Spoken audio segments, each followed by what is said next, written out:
Hey guys, welcome back to Madbird-Valiant of the Banner Saga, and here we are at Frostvellr, which is pretty fucked up. The inside is sort of run by this, like, dictatorship asshole who apparently killed the chieftain, and so we're getting the hell out of Dodge, and in so doing we have stolen pretty much all their supplies, which is a bit of a dick move, but fuck that guy. And we also stole a bunch of his fighters, so we are now trying to figure out how exactly we're going to leave when we are surrounded, as you can see in the foreground here, by dredge. So let's go to leave and find out what the plan is. Outside the walls, things are a mess. Dredge are everywhere. Fortunately, they're going around the hill on which Frostvellr sits, heading south, and show little interest in following you as you cross into the wastes. Oh, never mind then. You're finally free of Frostvellr, but you find yourself facing new problems. You hope that whoever either knows in Wormtoe is willing to help. Alright, there was someone to talk to!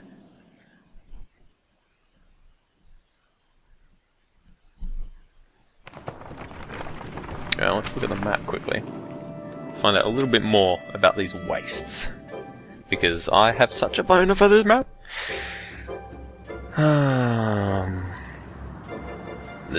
Setterlund is this entire area. That's the Frostvellr. Once sitting up on the bank of a wide lake, when the Nordfelling turned to a waste, the city of Frostvellr became a tattered bastion blasted by the freezing winds that roll through the valley.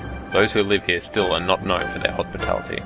And the Nordfelling Wastes. The Nordfelling were not always wastes. At one time, a lake sprawled for hundreds of miles until the land cracked beneath it and the water drained over generations, leaving a featureless frozen desert. Within, curious explorers found the remnants of the godstone Radormir and wondered how it got there. And we're heading to Wormtoe, which is in the foothills of the Wormscale Mountains. The Val created the small town beneath tall pines, overlooking the Nordfelling Wastes. Few come here, aside those looking for seclusion. Seclusion seems good. I'm going for some seclusion. Certainly do look like wastes. Day 74, Jesus.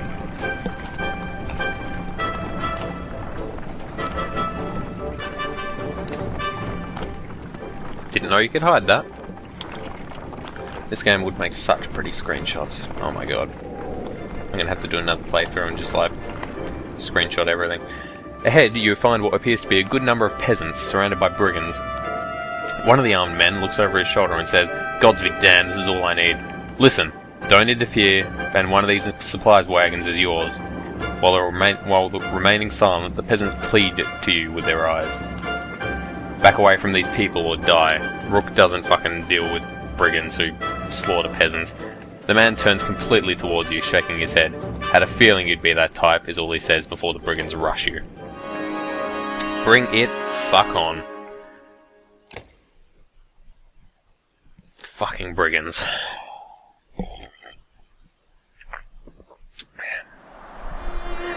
Rightio. I want archers in the centre. Over there. Rook there. And go. Let's just wait for them to come to us. Actually, no, fuck that. Let's take it to them. I don't give a shit.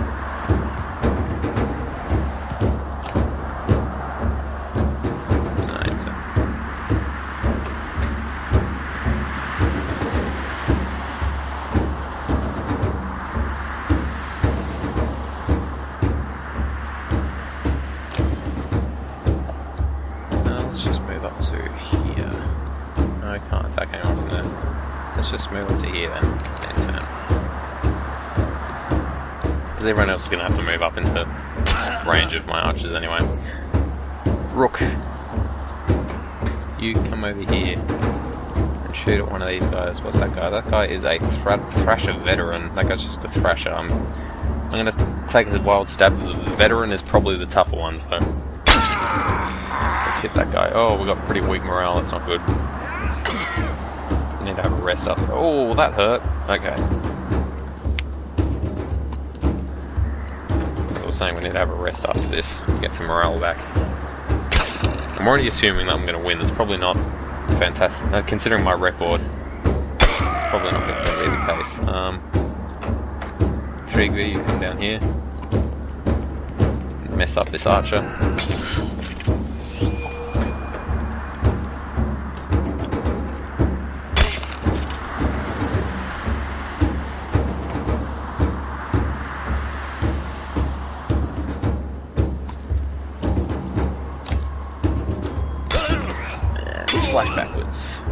one. Set base. It's Raider. I was gonna fuck shit up. Break up.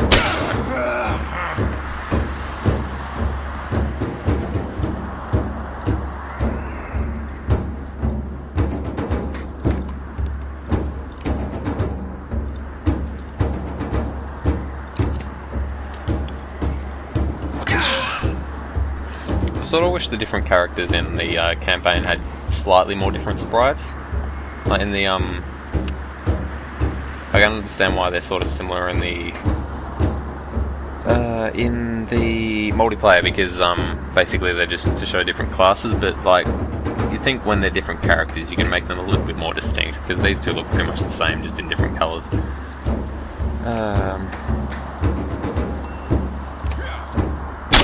his armor a bit more. Oh, here comes the Thrasher veteran.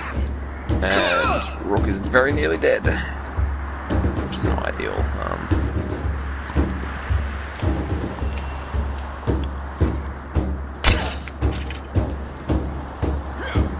Man, maybe I should stop just attacking everyone. It doesn't seem to go well for me.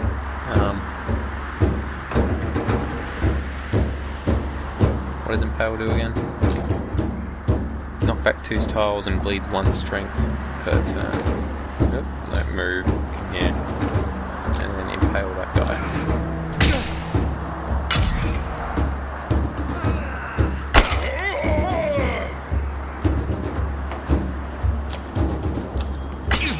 And slash ranges.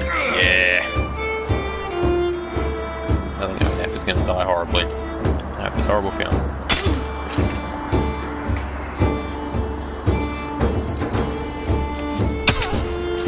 Archer down. Raider's just going to ignore an F. That is fine by me. Come back up here, kill that Raider. Or that Thrasher, rather.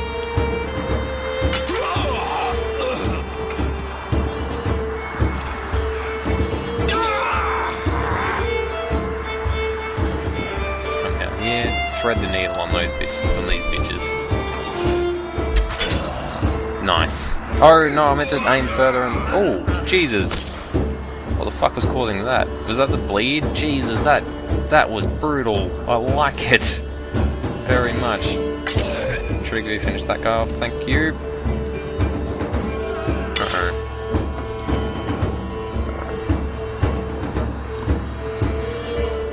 Keep doing your thing.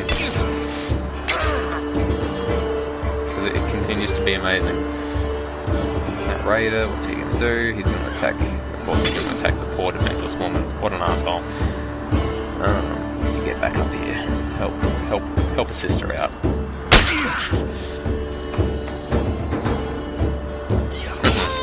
Oh, that was nice. You come down here.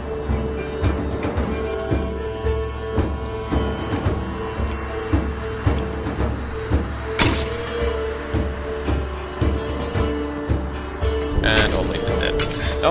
Oh, yeah, there she goes.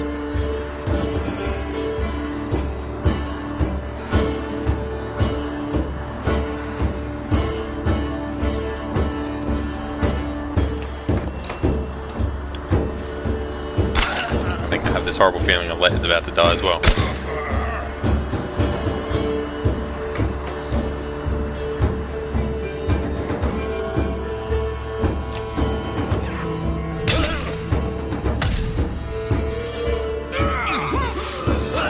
Ooh. Yeah, I really like that impale thing. That is brutal. Do your run through thing again. Nice. Very nice, ONF. Oh, I was having problems. Let's break this guy's armor.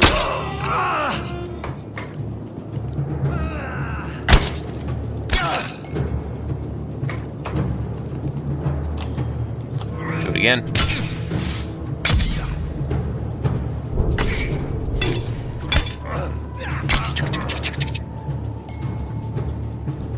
ONF, finish this guy off, please.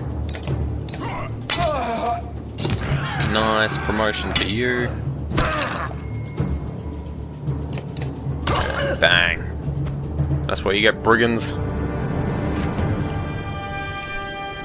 Don't mess with the Rook, young man. You'll get the horns. Trigby promoted. Alette promoted. Onef promoted. 1, 2, 3, 4, 5, 6, 7, 8, 9, 10. Renown. With the brigands either fallen or fled, the peasant they left behind. Thank you With the brigands either fallen or fled, the peasants they left behind thank you profusely. Thank you for profusely? They thank you profusely. It is true what he said, one tells you. We took the food and left. May the gods have mercy on me, I'd let them die. They hesitantly join your caravan. Let's camp because my people are weak and unhappy. Which I do not like. I like my people to be happy. Oop. Someone wants to talk to me. Who's this? Hogan. Just take it easy for a while. People are noticing. Oh, they've noticed, have they? We're on the edge of dying daily and you want me to take it easy? Gods, I should be ploughing twice as many fields. You understand? Don't get us thrown out of this caravan, Mogan. It's not just you who suffers. Right, so you get married, have kids, now I'm supposed to settle down too, yeah? What happened to... The two brothers can't clam up as you approach. That's right, I've got a kid to take care of. Cool your head, Mogan. Hogan departs, leaving Mogan looking awkward. Rook, what brings you around? I just heard yelling, came to check it out. You come running every time you hear yelling? Must be why you look so tired. Look, it's not a secret. I like women, Rook. They like me. They like the scar. Forget it. Listen, all this death, every night half the caravan cries itself to sleep. Pathetic. Come on, Rook, be honest. This is a good living. Half the world is just tilling soil till they kill over. What kind of life is that? We're lucky. You could go your whole life with no goals, no purpose, nothing to fight against but boredom and hunger. I'm glad for all this. I'm not sure I agree. Look at it like this. We're fighting to death almost every day, yeah? You can curl up in a little ball of fear, you can go hide in the woods eating nuts and appreciating leaves or some nonsense, or you can enjoy the struggle. Know which one I'd pick. Anyway, just so you know, I'd never go for Alette. Promise you that. Or Oddleaf. All yours. Appreciated, Mogan. You depart unsure whether your opinion of Mogan has changed for the better or worse. Let's rest. Add again. Okay, everyone's healthy again. Oh, I have items to give people as well. Back to items. What's this? Bjark and Rune, 50% dodge strength attacks. Who's level 2? Oh, everyone can get promoted. Let's do that first then. No promotion for either, no promotion for Oddleaf. We'll start with this guy anyway. Confirm. Let's give you better exertion and better strength. Alette, promote. Let's give you better armor break, better exertion. Trigby. Oh, that guy is level 4 already, Christ. Onef gets promoted as well. Better strength and better exertion. Let's give you the dodgy thingy thing. Because why not? Okay, we've got normal morale. Fuck it, that's close enough. Let's move. Want to get out of these wastes.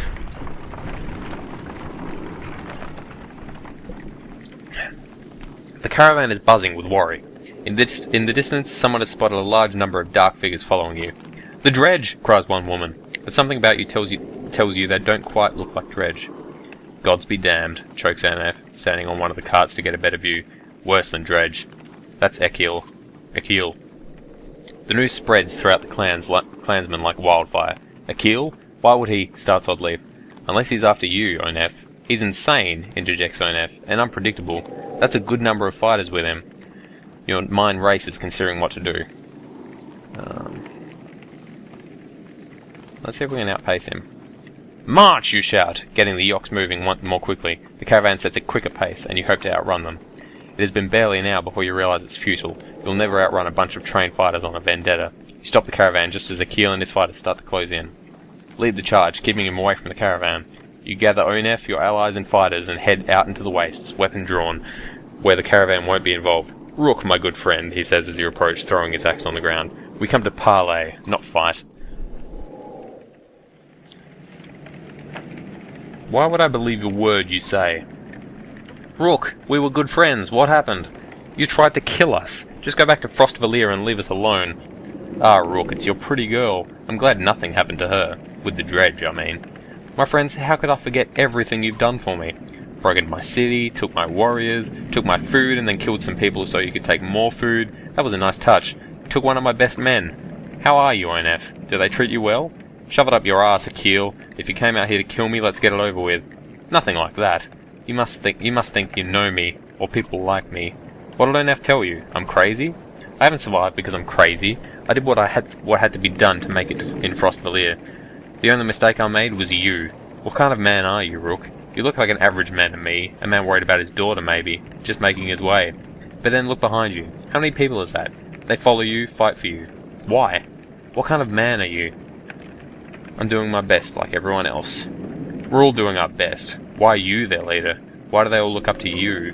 Who do these people think you are? You saved them. You're a hero. Maybe that's more important than who you really are. What's your point, Akil? I'm your prisoner, Rook. Bind my hands. Frostvellr is done. I can't survive there thanks to you, my good friends. You may not have cut my throat, but you sentenced us to death. I don't believe that's who you are. Is this some kind of apology? You can't trust me, I know that. Take me and my men as prisoners, if that's what it takes. Akil looks down at the ground, and the words come slowly to him. I'm not above begging. Ask ONF his opinion. I'd be a hypocrite if I told you to leave them. I don't know, Rook. You don't know me. How could you trust my word any more than his? I'm behind whatever decision you make. Let Akil join you on strict terms. We need fighters. You fight the dredge just like the rest of us. You fight for everyone now, not just for yourselves. And if you even look the wrong way at a single man, woman or child in this caravan, there will be no hesitation about killing you on the spot. You do us a greater honour than I'd hoped, Rook. These men are right to follow you. You'll have no trouble from us. I may be reckless, but I pay my debts. The caravan eyes them suspiciously, but they try to fit in, following your orders. You expect to hear complaints about this. Things are definitely becoming complicated. Indeed. And everyone's upset again. I'd probably be upset as well if I was being marched across a fucking frozen wasteland.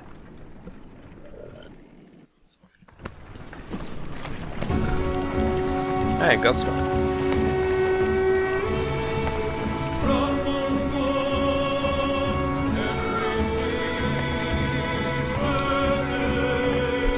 You find a surprising number of people camped out at the Godstone.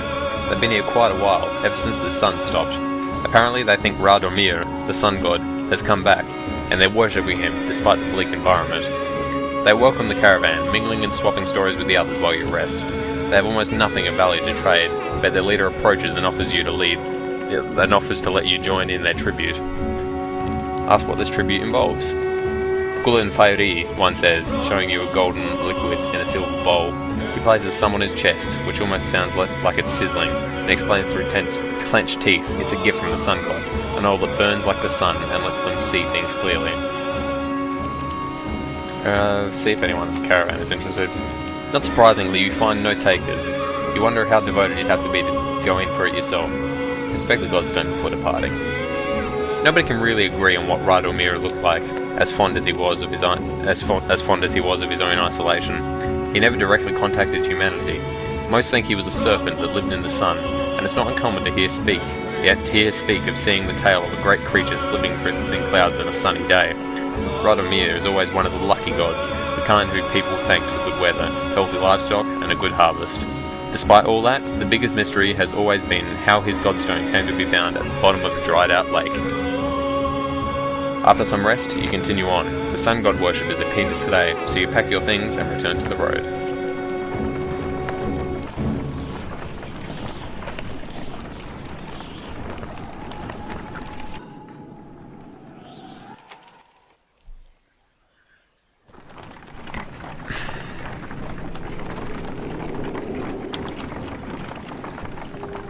Let's camp again, because I don't really want to go into battle with less than max willpower.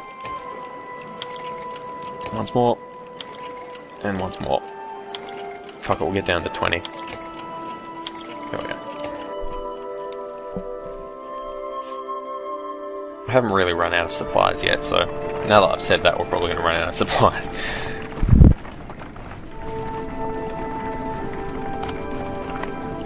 Several people have noticed black vultures circling above the caravan, taking advantage of the light snowfall.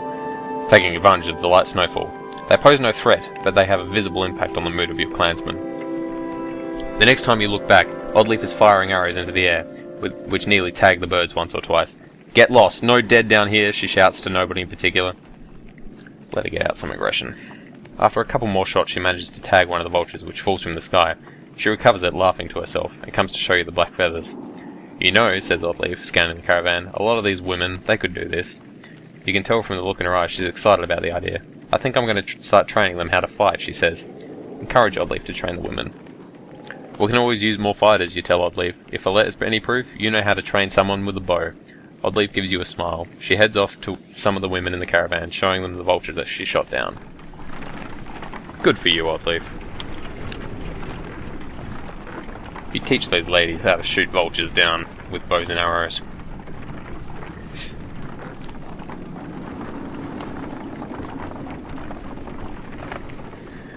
The sounds of a skirmish alert you to a Varl surrounded by half a dozen armed fighters. One man spots you and shouts, "Leave us to our business! This Varl killed my father without reason." Varl is about to respond when the man attacks. The giant swats the blade aside and silently watches for the next assault. Let us hear what the Varl has to say. The Varl shrugs, as if unconcerned, saying, "This one's father and I had a business deal. He lied. Now he's dead." "Lies?" shout the man. "You murdered him over a lie, you coward!" The men wildly attack the Varl, who deflects them well enough, but you're uncertain of how long he can keep it up. Let's defend the Varl. The dude had a business agreement and he went back on it, then he deserved to die. "Either," you say. We could use any Varl with a good sword arm, couldn't we?" He nods, readying his weapon. The men immediately back off, the prospect of fighting your entire army suddenly unappealing. They watch from a distance, shouting obscenities and something about injustice. The Varl turns toward you. "Didn't need the help, but if I'm going to travel, it may as well be in the company of another Varl. He falls in line with the Varl. He falls in line with the others, and you return to travel." Yay, one Varl. One whole Varl.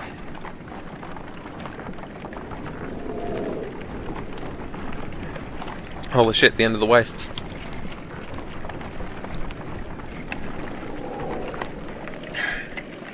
A gaunt man and woman approach the caravan, hands held high.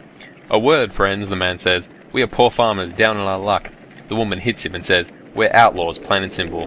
10 of us, and we'll help you in a fight with 10 of us, and we'll fight. It will help you in a... Oh, God damn it. Let me start that over again. The woman hits him and says, "We're outlaws, plain and simple. 10 of us, and we'll help you in a fight for some food up front." "What are your crimes?" "Misunderstandings," the man says. "Mead houses are confusing. Never know when you've drunk your share." The woman hits him again and says, "We've stolen, killed a few when we had to. Skills that might benefit you out here. Join us, but you'll be watched." The two quickly shuffle to a supply caravan as 8 more bandits emerge from the wilderness. They gorge themselves on salted fish and cheese, taking time to thank everyone. After eating, they politely keep to themselves. So that doesn't come back to bite me in the ass. Oh, there's Wormtoe.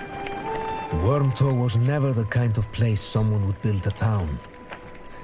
Fittingly, the Varl living here aren't known for welcoming visitors with open arms.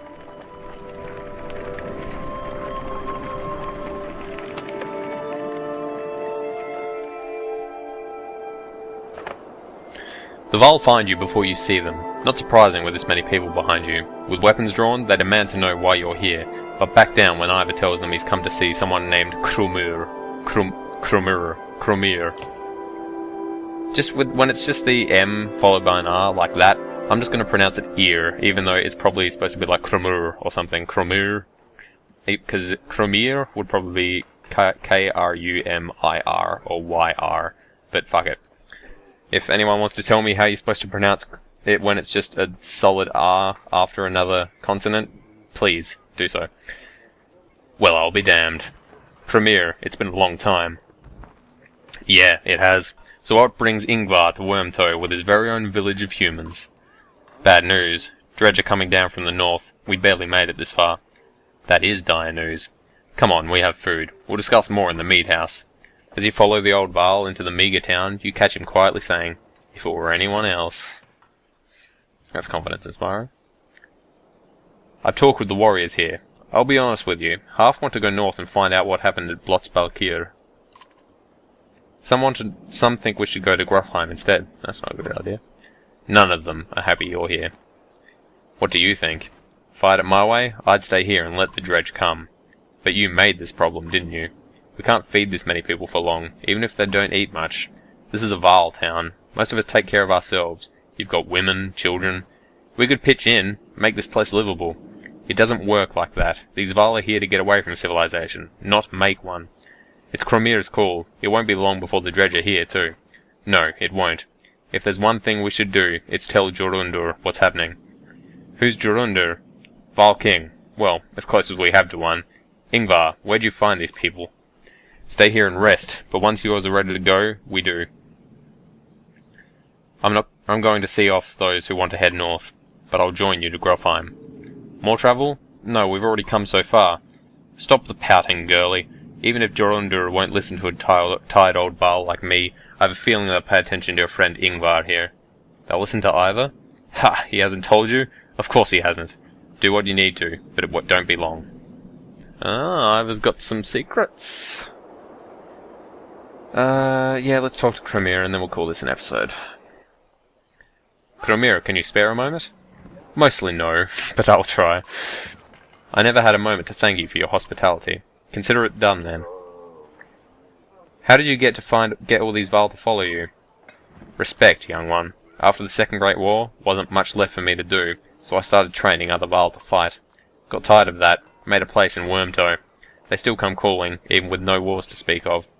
Seems like that might be changing, though, don't it? So who is Ingvar? I'm surprised he never told you. I'm just surprised he can stand being around anyone at all. Your friend was one of us, long ago. I mean, the dredge-bashing type. He was called Ingvar then. And if you want to know why he changed his name, best ask him yourself. I'm too old to peddle in gossip. I bet you have some incredible stories. I might. Or I could be the most boring Varl you've ever met. Depends on how much you like killing dredge. Ask me again someday. Might tell you about the time we killed a dead yox with whale. We filled a dead yox with whale teeth. And why. Any wisdom on fighting dredge? Depends how much you know. They're all armor. Tap them hard enough, though, and it'll shatter. Line up a whole row of slag, and they'll explode on each other all the way down. You get in a big brawl, half your time is spent setting them up for it. And if you see one bang his axe like a tuning fork, try to kill him quick. Sometimes the slag he's calling won't even show up. What do you ask? What do you ask? I best leave you to your business. I suppose you should. Take care, friend of Ingvar. You too, Cromir. Let's check out the market. Whoa. Bale's locket. And a dragonstone. Let's buy some supplies. Let's rest. And again. And again. And again. Yay, good morale. Now let's buy some more supplies. I could spend all my money on it. All my renown, rather. Okay. Got 21 days of supplies. We're at good morale. That seems like a good spot to end. So I'm going to thank you guys for... I don't even know what I'm trying to say. I thank you guys. Thank you guys for watching Madbird plays the Banner Saga, episode 9. And hope to see you again next time when I guess we're going to leave for Grofheim and they're going to discover that Grofheim is fucked. It's sort of awkward. Have a good one, guys. See you next time.